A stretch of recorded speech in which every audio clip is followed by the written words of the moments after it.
Hello साथियों, नमस्कार। Welcome to my YouTube channel UPSC craze 23। साथियों, पिछले वीडियो में हमने सिंधु सभ्यता के बारे में अध्ययन किए थे। उसी का अगला सीरीज है। इस वीडियो में हम वैदिक सभ्यता के बारे में अध्ययन करेंगे। तो चलते हैं प्रश्न संख्या 1 पर। वैदिक काल को कितने भागों में विभाजित किया गया है? उसका उत्तर होगा 2 भागों में। ऋग्वैदिक काल और दूसरा है उत्तर वैदिक काल। ऋग्वैदिक काल को 1500 ईसा पूर्व से 1000 ईसा पूर्व तक माना गया है, जबकि 1000 ईसा पूर्व से 600 ईसा पूर्व तक के काल को उत्तर वैदिक काल माना गया है। प्रश्न संख्या 2, आर्य सर्वप्रथम कहाँ बसे थे? तो इसका उत्तर होगा पंजाब एवं अफगानिस्तान में। आर्य सर्वप्रथम पंजाब एवं अफगानिस्तान में बसे थे। अफगानिस्तान जिसका राजधानी काबुल है और पंजाब जिसका राजधानी चंडीगढ़ है। प्रश्न संख्या 3, मैक्स मूलर ने आर्यों का मूल निवास स्थान किसको माना है? तो इसका उत्तर होगा मध्य एशिया को। मैक्स मूलर ने आर्यों का मूल निवास स्थान मध्य एशिया को माना है। प्रश्न संख्या 4, आर्यों द्वारा निर्मित सभ्यता क्या कहलाई? तो इसका उत्तर होगा वैदिक सभ्यता। आर्यों द्वारा जिस सभ्यता का निर्माण किया गया उसे वैदिक सभ्यता कहा गया। प्रश्न संख्या 5, वैदिक सभ्यता कैसी सभ्यता थी? या आर्यों द्वारा निर्मित वैदिक सभ्यता कैसी सभ्यता थी? तो इसका उत्तर होगा ग्रामीण सभ्यता। यह एक ग्रामीण सभ्यता थी।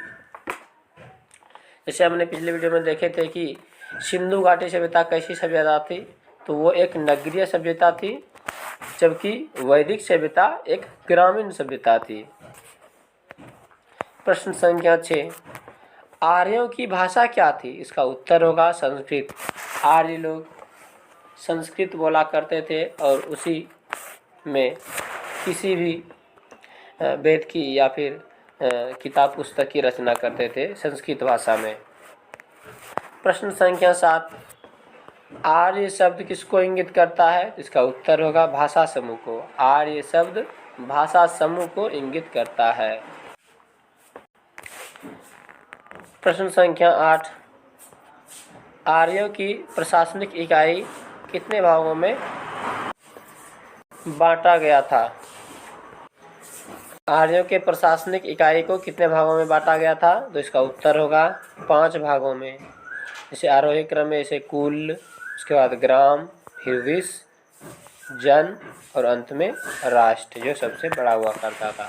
यानी कि आर्यों के प्रशासनिक इकाई को 5 भागों में बांटा गया था, कुल, ग्राम, विश, जन और राष्ट्र में।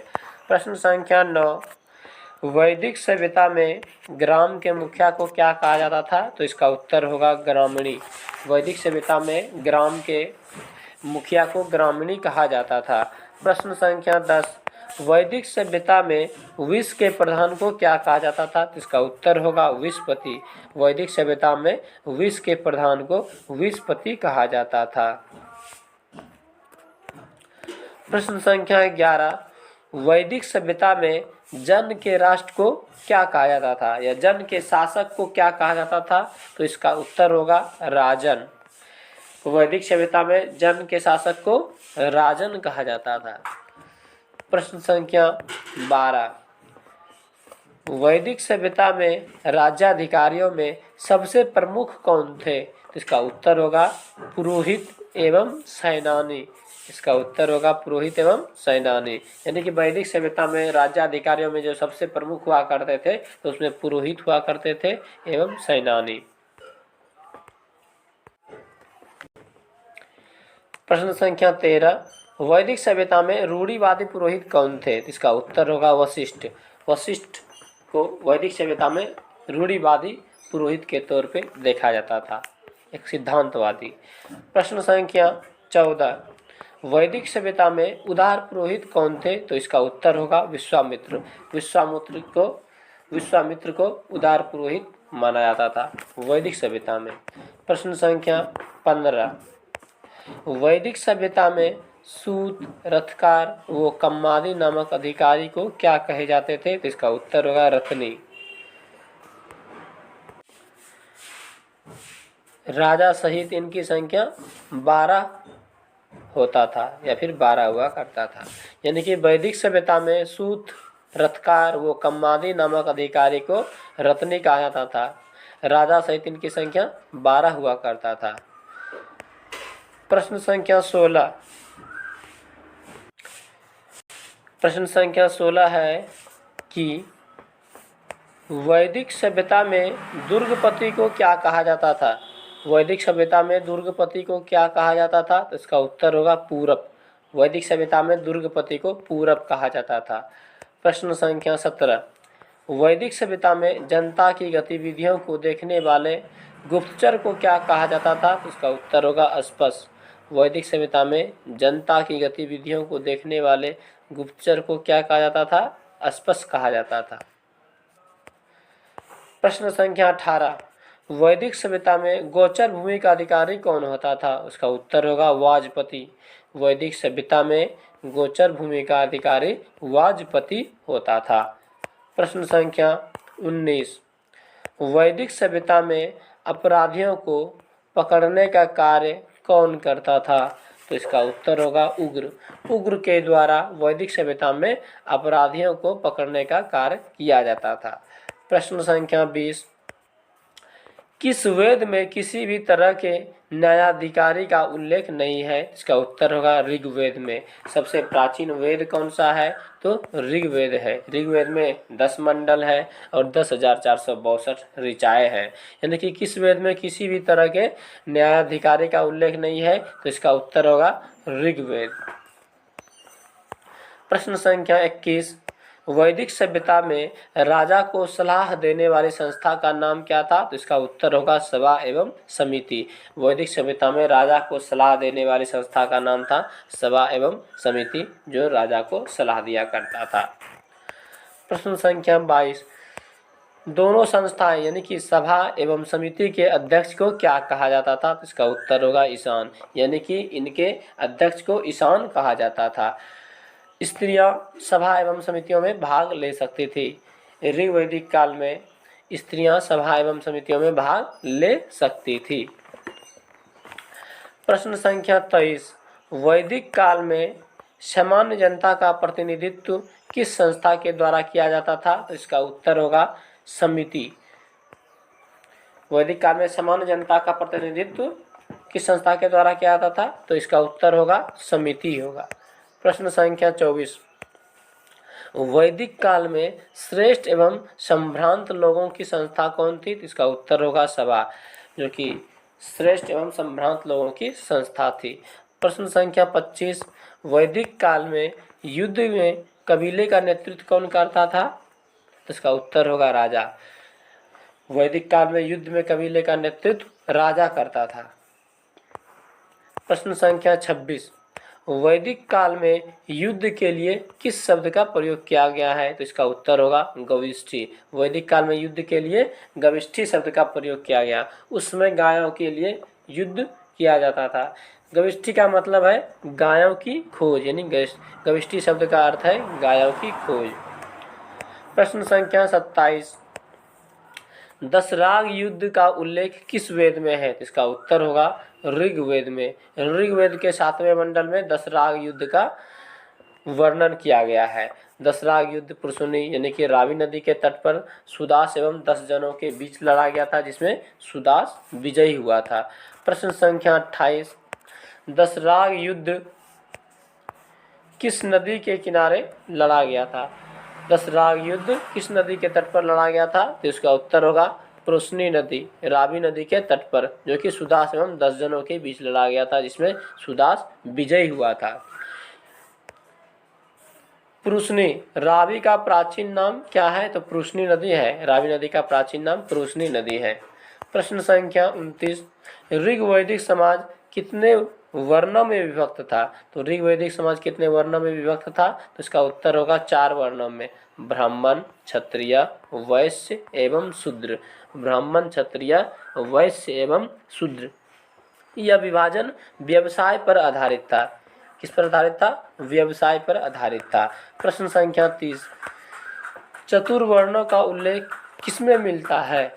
चतुर्वर्णों का उल्लेख किसमें मिलता है? तो इसका उत्तर होगा ऋग्वेद के 10वें मंडल में के पुरुष सूक्त में। ऋग्वेद के 10वें मंडल के पुरुष सूक्त में चतुर्वर्णों का उल्लेख मिलता है। और 10 राग युद्ध का वर्णन किसमें मिलता है? तो ऋग्वेद के 7वें मंडल में। ऋग्वेद के 8वें मंडल में हस्तलिखित ऋचाओं को क्या कहा जाता है? तो खिल कहा जाता है। और तीसरे मंडल। प्रश्न संख्या 30, चतुर्वर्णों का उल्लेख किसमें मिलता है? तो ऋग्वेद के 10वें मंडल के पुरुष सूक्त में चतुस्वर्ण यानी कि चतुर्वर्णों का उल्लेख मिलता है। प्रश्न संख्या 31, आर्यों का समाज कैसा था? इसका उत्तर होगा पितृप्रधान। पितृप्रधान, आर्यों का समाज पितृप्रधान था। जबकि हड़प्पा सभ्यता यानी कि सिंधु सभ्यता का समाज कैसा था? तो वो मातृसत्तात्मक समाज था। कन्फ्यूजन यही होता है कि हड़प्पा सभ्यता का समाज कैसा था? तो मातृसत्तात्मक था। और आर्य का समाज कैसा था? तो पितृप्रधान था। प्रश्न संख्या 32, आर्य समाज की सबसे छोटी इकाई क्या थी? तो इसका उत्तर होगा परिवार या कुल, जिसका मुखिया होता था पिता, जिसे कुलप कहा जाता था। वैदिक काल में मुखिया छोटी इकाई यानी कि होती थी परिवार या कुल, जिसका मुखिया पिता होता था, जिसे कुलप कहा जाता था। प्रश्न संख्या 33, किस काल में स्त्रियां अपने पति के साथ यज्ञ कार्य में भाग लेती थी? इसका उत्तर होगा वैदिक काल या फिर ऋग्वेदिक काल। यानी कि स्त्रियां ऋग्वेदिक काल में अपने पति के साथ यज्ञ कार्य में भाग लेती थी। प्रश्न संख्या 34, किस काल में बाल विवाह एवं पर्दा प्रथा का प्रचलन नहीं था? इसका उत्तर होगा ऋग्वैदिक काल। ऋग्वैदिक काल में बाल विवाह एवं पर्दा प्रथा का प्रचलन नहीं था। यानी कि वैदिक काल में बाल विवाह एवं पर्दा प्रथा का प्रचलन नहीं था। प्रश्न संख्या 35, ऋग्वैदिक काल या फिर वैदिक काल में विधवा का शादी किससे होता था? इसका उत्तर होगा मृतक के पति यानी कि उसके छोटे भाई से, देवर से। यानी कि ऋग्वैदिक काल में विधवा का शादी किससे होता था? तो उसका उत्तर होगा देवर से। प्रश्न संख्या 36, उपनिषदों की कुल संख्या कितनी थी? तो इसका उत्तर होगा 108। उपनिषदों की कुल संख्या कितनी थी? 108, जिसमें 13 प्रमाणिक हैं। और प्रश्न संख्या 37, महापुराणों की संख्या कितनी है? तो इसका उत्तर होगा 18। कितने पुराणों में राजाओं की वंशावली मिलती है? तो इसका उत्तर होगा 5 पुराण, जैसे हमने देखे थे। प्रश्न संख्या 38, किस काल में स्त्रियां शिक्षा भी ग्रहण करती थी? किस काल में स्त्रियां शिक्षा भी ग्रहण करती थी? इसका उत्तर होगा वैदिक काल, यानी कि ऋग्वैदिक काल में स्त्रियां शिक्षा ग्रहण करती थी। ऋग्वैदिक काल में किन किन या ऋग्वेद में किन किन विदुषी स्त्रियों का वर्णन है, जो कि स्त्रियां जो कि विद्वान हुआ करते थे? यानी कि ऋग्वेद में किन किन विदुषी स्त्रियों का वर्णन है? तो इसका उत्तर होगा लोपामुद्रा, अपाला एवं विश्वसा। ये सभी विदुषी स्त्रियां हैं। प्रश्न संख्या 40, ऋग्वैदिक काल में किस विदुषी स्त्री ने याज्ञवल्क्य को वाद विवाद की चुनौती दी थी? तो इसका उत्तर होगा गार्गी। गार्गी जो कि विद्वान महिला थी, जिन्होंने याज्ञवल्क्य को वाद विवाद की चुनौती दी थी। प्रश्न संख्या 41, वैदिक काल में जीवन भर अविवाहित रहने वाली महिलाओं को क्या कहा जाता था? तो इसका उत्तर होगा अमाजु। वैदिक काल में जीवन भर अविवाहित रहने वाली महिलाओं को अमाजु कहा जाता था। प्रश्न संख्या 42, वैदिक काल में जीविकापार्जन के लिए वेद वेदांग पढ़ाने वाले अध्यापक को क्या कहा जाता था? इसका उत्तर होगा उपाध्याय। यानी कि वैदिक काल में जीविकापार्जन के लिए वेद वेदांग पढ़ाने वाले अध्यापक को उपाध्याय कहा जाता था। प्रश्न संख्या 43, चवार्क दर्शन के प्रवर्तक कौन थे? इसका उत्तर होगा चवार्क। चवार्क दर्शन के प्रवर्तक कौन थे? चवार्क थे। प्रश्न संख्या 44, योग दर्शन के प्रवर्तक कौन थे? इसका उत्तर होगा पंतजलि। योग दर्शन के प्रवर्तक कौन थे? तो पंतजलि थे। प्रश्न संख्या 45, सांख्य दर्शन के प्रवर्तक कौन थे? तो कपिल। सांख्य दर्शन के प्रवर्तक कौन थे? कपिल। भगवान बुद्ध ने भी सांख्य दर्शन का अध्ययन किया था, इसका शिक्षा ली थी। यानी कि प्रश्न संख्या 46, न्याय दर्शन के प्रवर्तक कौन थे? इसका उत्तर होगा गौतम। न्याय दर्शन के प्रवर्तक कौन थे? गौतम। प्रश्न संख्या 47, पूर्वी मीमांसा दर्शन के प्रवर्तक कौन थे? तो उसका उत्तर होगा जैमिनी। जैमिनी जो कि पूर्वी मीमांसा दर्शन के प्रवर्तक थे। प्रश्न संख्या 48, उत्तरी मीमांसा दर्शन के प्रवर्तक कौन थे? इसका उत्तर होगा बादरायण। यानी कि उत्तरी मीमांसा दर्शन के प्रवर्तक कौन थे? तो बादरायण इसके प्रवर्तक थे। प्रश्न संख्या 49, वैशेषिक दर्शन के प्रवर्तक कौन थे? वैशेषिक दर्शन के प्रवर्तक कौन थे? इसका उत्तर होगा उलूक या कनाद। कनाद को परमाणु का जनक भी कहा जाता है, परमाणुवाद का जनक भी कहा जाता है। प्रश्न संख्या 50, आर्यों का मुख्य पेय पदार्थ क्या था? इसका उत्तर होगा सोमरस। आर्यों का मुख्य पेय पदार्थ क्या था? सोमरस। सोमरस वनस्पति से तैयार किया जाता था, जिसे देवता लोग पेय पदार्थ के तौर पर प्रयोग किया करते थे। सोमरस जो कि वनस्पति से बनाया जाता था, जिसका सेवन देवता लोग क्या करते थे। इसका उत्तर होगा उलूक या कनाद। प्रश्न संख्या 50, आर्यों का मुख्य पेय पदार्थ क्या था? तो उसका उत्तर होगा सोमरस, जो कि वनस्पति से तैयार किया जाता था। प्रश्न संख्या 51, सोमरस किससे तैयार किया जाता था? इसका उत्तर होगा वनस्पति से, जिसे देवता लोग पेय पदार्थ के तौर पे प्रयोग किया करते थे। प्रश्न संख्या 52, आर्यों के मनोरंजन के मुख्य साधन क्या क्या थे? तो इसका उत्तर होगा संगीत, रथ दौड़, घुड़दौड़ एवं द्यूत क्रीड़ा। ये सभी आर्यों के मनोरंजन के मुख्य साधन थे। प्रश्न संख्या 53, आर्यों का मुख्य व्यवसाय क्या था? इसका उत्तर होगा पशुपालन एवं कृषि आर्यों का मुख्य व्यवसाय था। साथियों, वीडियो अच्छा लगे तो लाइक, सब्सक्राइब एंड शेयर करें। वीडियो का PDF इसके डिस्क्रिप्शन में टेलीग्राम लिंक में दे दिया गया है। Thank you.